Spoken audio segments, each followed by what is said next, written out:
Hi class, this is Philip Gray. Today's video is about social justice, and the first question is understanding how cultural humility, cultural awareness, advocacy, and social justice are important in the counseling profession.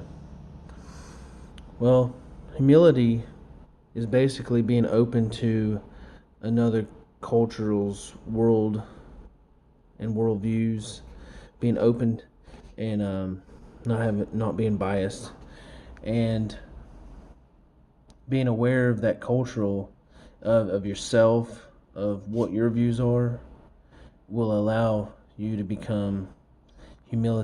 show humility in another person's life. So that's pretty much the opposite of humility would be pompous or prideful.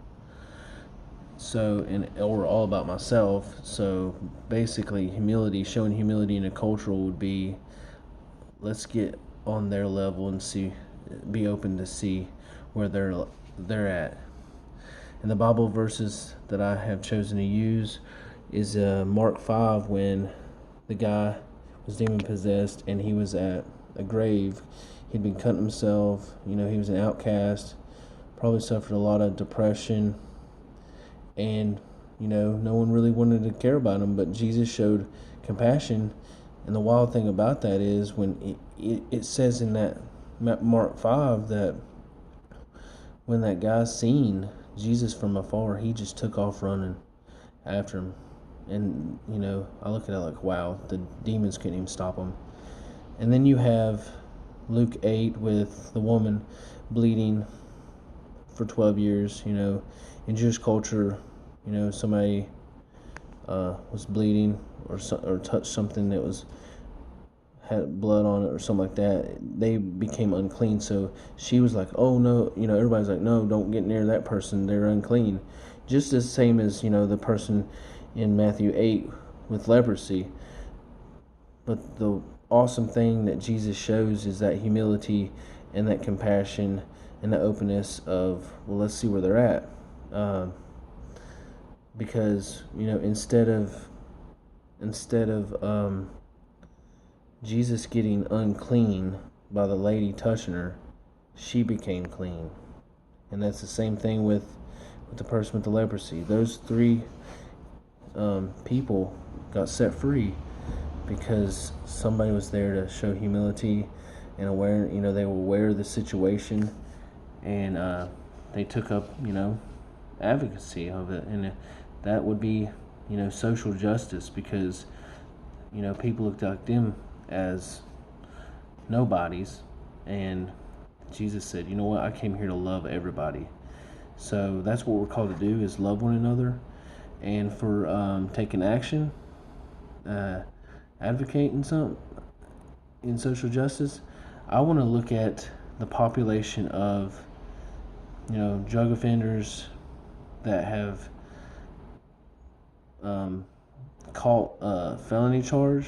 So they're labeled now as a felon, and so it's really hard for them to get a job and to create a reprobate program.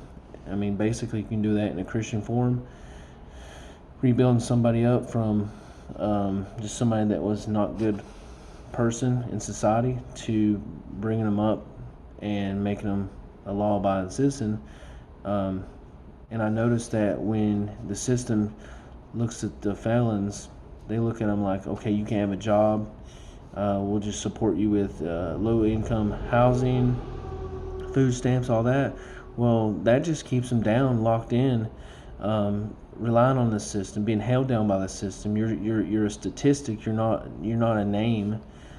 I haven't ever caught a felony charge, but I've gotten in trouble before. And so being open to seeing and being aware of the oppression that these individuals have, because they're trying to start over and do something with their life. Well, they don't even get an opportunity unless they're been provided an opportunity.